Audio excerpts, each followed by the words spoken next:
Bienvenue sur Exponentiel Worship, une émission pour les passionnés de louange et d'adoration, pour ceux et celles qui servent dans le ministère de la musique et de la louange. Ici Luc Dumont. Aujourd'hui, on va parler ce que j'appelle les 10 secrets des grands leaders de louange. J'ai eu la chance de diriger la louange moi-même.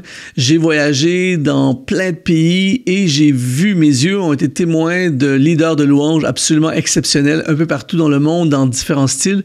Et aujourd'hui, j'ai voulu pour toi résumer, aller chercher les 10 particularités, les 10 secrets que j'ai vus que manifestent ces leaders de louange. Et ce qui est ultra encourageant pour toi aujourd'hui et moi, c'est que ce sont des secrets qui sont applicables pour tout le monde. Tous ceux et celles qui ont l'appel de Dieu dans la louange, l'adoration, peuvent appliquer ces 10 secrets. Je t'assure que si tu les appliques, tu deviendras toi aussi un grand leader de louange.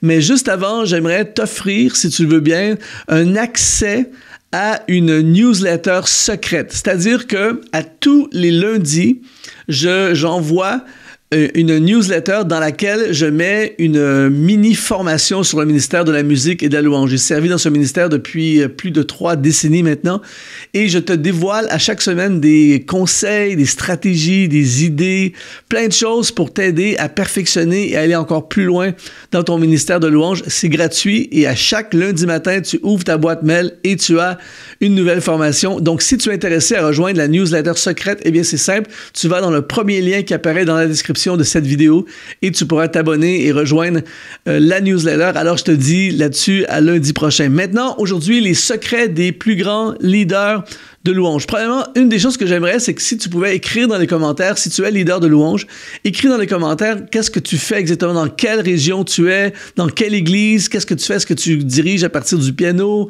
en solo, avec un groupe, avec une guitare, juste me donner des commentaires, je lis tous les commentaires et je suis toujours béni de voir les gens formidables que Dieu envoie dans cette émission et toutes les personnes qui nous suivent.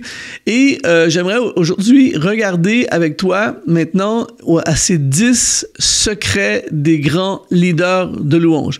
Premier secret, c'est qu'ils sont des adorateurs passionnés.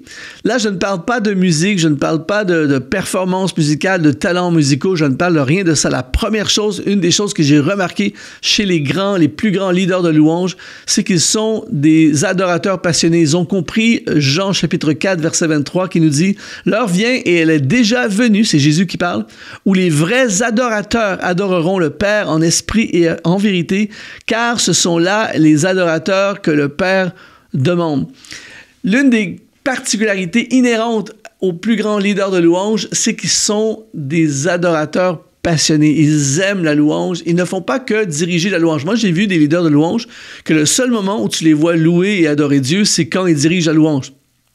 Mais les plus grands leaders de louange, ils vivent la louange dans leur vie personnelle. Tu les vois moi, j'en connais plusieurs et je les ai vus dans des contextes où des petits groupes, on est dans des petits groupes de prière et ils adorent Dieu de tout leur cœur à l'église. Même si ce n'est pas eux qui dirigent la louange, cette semaine-là, ils sont là et puis ils adorent Dieu passionnément. C'est leur vie, c'est leur passion. Ils aiment l'adoration. Donc ça, c'est vraiment une des premières particularités que tu dois développer à fond dans ta vie avant d'aspirer à devenir un grand leader de louange, c'est de vivre passionnément dans ta vie la louange, l'adoration. Deuxièmement, ils inspirent les gens à adorer. Je considère David dans l'Ancien Testament comme un leader de louange exceptionnel. Et on lit plein de psaumes, il y a plein de passages où il nous dit « Poussez vers l'Éternel des cris de joie, adorez-le ». Il est constamment en train d'inciter les gens. Tu ne verras jamais un grand leader de louange ne pas avoir ce désir d'entraîner le plus grand nombre de personnes possible. J'ai déjà été dans des églises parfois où tu vois le leader de louange qui, lui, il aime la louange, l'adoration, mais il vit son propre moment de louange, il vit son temps personnel, tu vois. Et souvent, ils vont larguer la foule. Et c'est triste parce que j'ai été témoin, moi, de ces moments où tu vois le leader de louange et tu as l'impression qu'il t'a oublié. Mais les grands leaders de louange, ils vont nous entraîner avec eux dans l'adoration. Ils vont nous donner le goût de louer. Et j'ai déjà vu des gens qui ne sont pas nécessairement des adorateurs, mais être en présence de ces grands leaders de louange et finalement, ils finissent par être entraînés parce qu'il y a quelque chose que ces gens-là dégagent et ils ont ce souci et ce désir d'entraîner le plus grand nombre possible de personnes. Mais en même temps, numéro 3, ils savent s'effacer.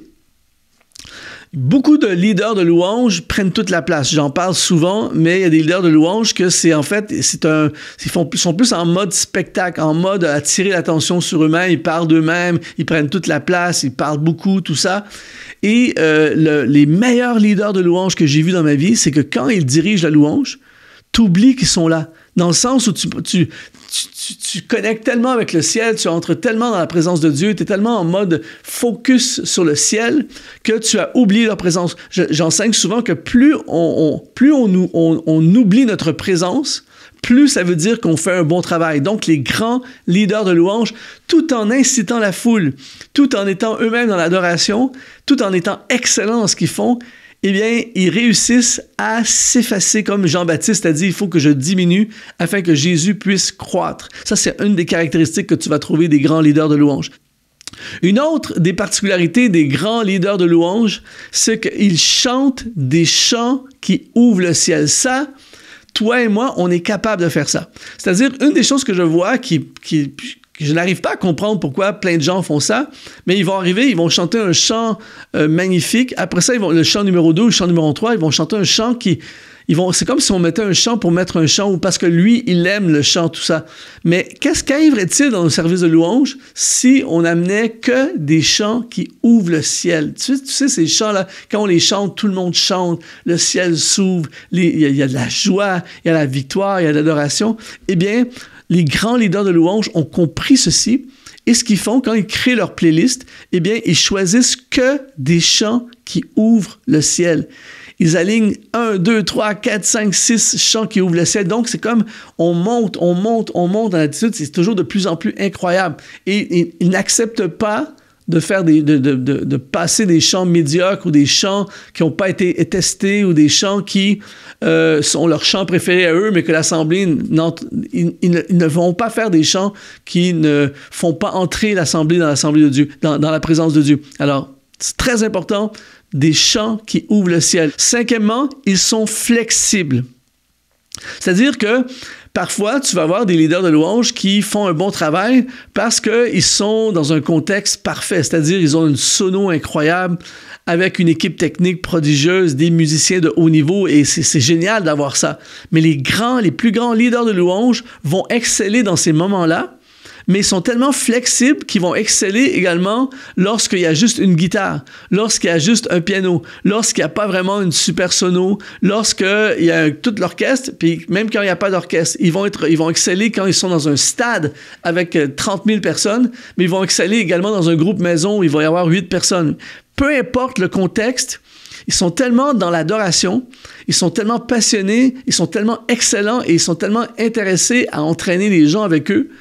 Eh bien, qu'il y ait 12 personnes ou qu'il y en ait 50 000, qu'il y ait une grosse sono, une petite sono, qu'il y ait un contexte facile ou pas facile, ils vont s'adapter au contexte et ils vont trouver le moyen d'amener le ciel sur la terre. C'est génial. 6e particularité des plus grands leaders de louange, c'est qu'ils contrôlent l'atmosphère.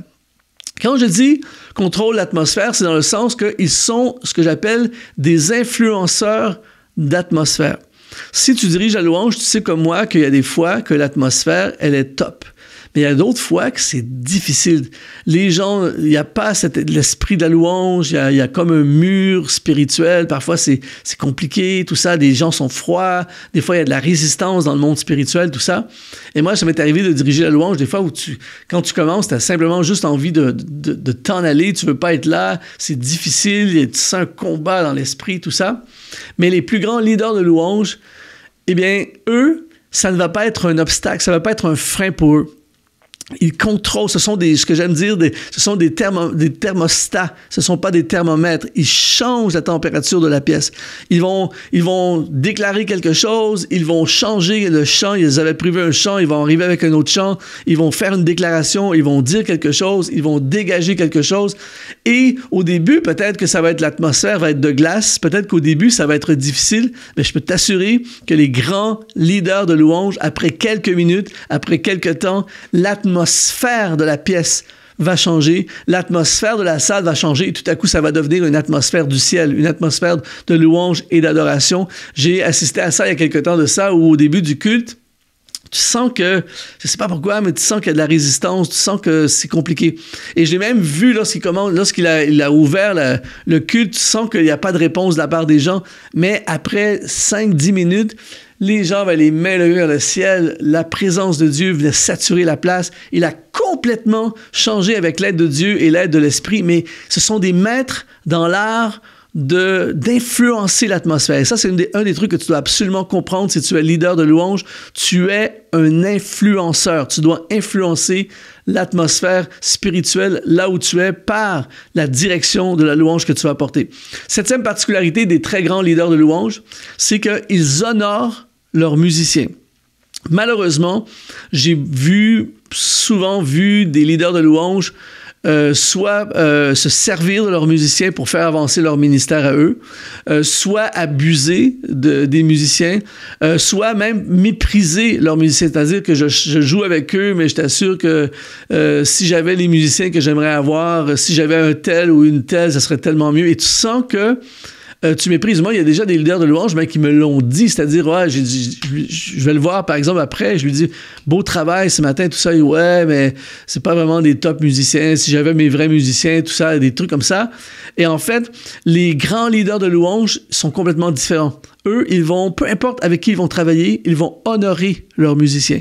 Ils vont célébrer leurs musiciens, ils vont les présenter à la foule, ils vont les développer, ils vont chercher à sortir le meilleur d'eux-mêmes. Quand tu es un musicien et que tu joues, tu accompagnes les grands leaders de louange de ce monde, tu te sens tiré vers le haut, tu te sens valorisé, tu te sens encouragé, tu as envie de te dépasser, tu as envie de répéter davantage. Les grands leaders de louange ne font pas que juste dire « OK, voici la liste, on y va ».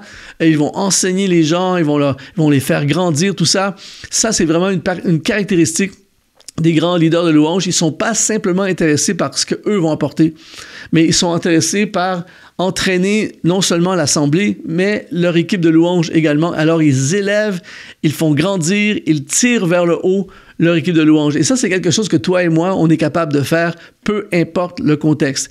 Huitième caractéristique des très grands leaders de louange, et ça, c'est vraiment une caractéristique ultra importante, ils ont cette caractéristique, c'est qu'ils connaissent la présence de Dieu.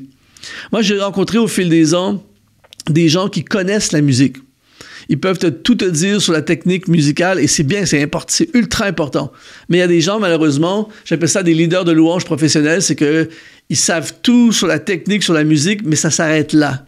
Ils vont te faire une super présentation musicale et ça va être carré, ça va être professionnel, top, mais ils ne connaissent pas la présence de Dieu. Tu le vois même lorsqu'ils commencent à diriger la louange, tu vois qu'ils ont une connaissance limitée de la présence de Dieu, tandis que les grands leaders de louange de ce monde, avant même de connaître la musique, tout ça, avant même d'être des pros techniquement, leur priorité, c'est la présence de Dieu. Ils connaissent la présence de Dieu. Ça veut dire que quand ils entraînent le peuple dans la louange, ils les entraînent dans quelque chose qu'eux-mêmes ont expérimenté auparavant, dans quelque chose qu'ils vivent, qu'ils connaissent. Et c'est pour ça qu'ils ressentent la présence de Dieu, ils discernent l'action et la présence de Dieu.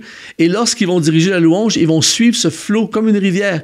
Ils vont suivre le flot. Ils savent que là, Dieu veut parler. Ils savent que là, Dieu veut guérir. Ils savent que là, il faut chanter plus longtemps. Il faut arrêter ce chant. Il faut transiter. C'est pas juste un truc mathématique. 1, 2, 3, 4, 5. On chante ces 5 chants. 4 minutes 30 chaque et on passe à autre chose. Non, ils sont dans un flow parce que l'objectif n'est pas de faire une performance musicale.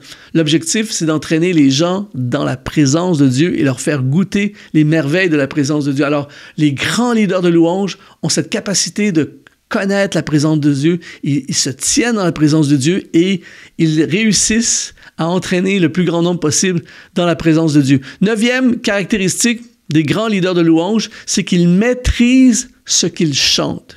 Ils ne vont pas chanter un chant s'ils ne le maîtrisent pas parfaitement.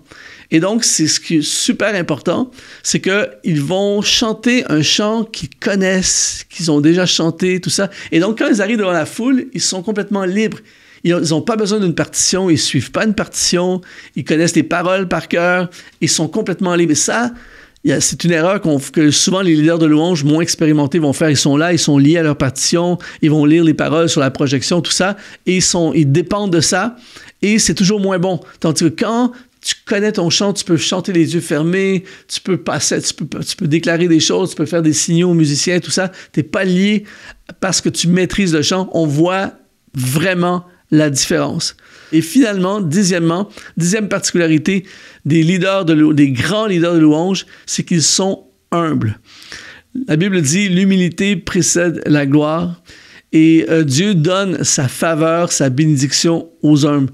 Alors, les grands leaders de louange ne se comportent pas comme des stars, ils n'ont pas la mentalité star, je suis une star de la louange, tout ça. Peut-être que les gens peuvent les célébrer et les gens peut-être peuvent les placer à des niveaux parfois, on n'a pas le contrôle sur comment les gens réagissent, mais eux, ils ont cette attitude de serviteur, attitude d'humilité, de contribution. Ils pensent au bien des gens, au bien de l'Assemblée. Ils servent leur pasteur.